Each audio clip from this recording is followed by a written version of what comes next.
Good morning, শুভ সকাল বন্ধুরা। শীতকালে আমাদের এই ছাদ বাগানের ছাদে অনেক ধরনের আমরা গাছ লাগাই। তো এবছরও বিভিন্ন ধরনের গাছ আমরা লাগিয়েছি। তো মনে হলো তোমাদের সাথে একটু শেয়ার করি, তাই আজকে সকাল সকাল ছাদ বাগানে চলে আসলাম। দেখো, এটা হচ্ছে একটা লঙ্কা গাছ,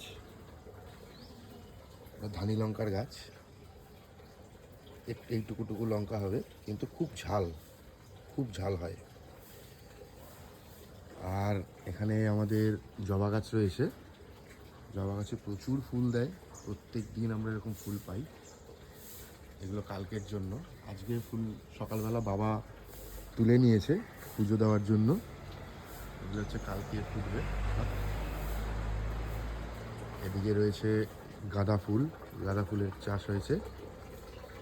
দেখো কি সুন্দর সুন্দর গাঁদা।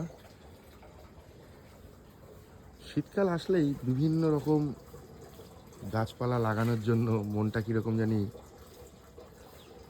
মানে সত্যি কথা বলতে, এই যে গাছ এত সুন্দর করে লাগানো হয় এবং তারপরে এত সুন্দর ফলন পাওয়ার পরে মনটা যেন সত্যি আনন্দে ভরে যায়। দেখো তোমরা, কত সুন্দর গাঁদা ফুল হয়েছে। এটা গন্ধরাজ লেবু। এই যে লেবু হয়েছে দেখতে পাচ্ছ, এখনো ছোট, বড় হবে। আর এই লঙ্কাটা তোমরা নিশ্চয়ই জানো, এটা কি লঙ্কা আমাকে কমেন্ট করে জানিও। প্রচণ্ড ঝাল হয়। দেখো, এদিকেও সব গাঁদা ফুল ফুটে রয়েছে।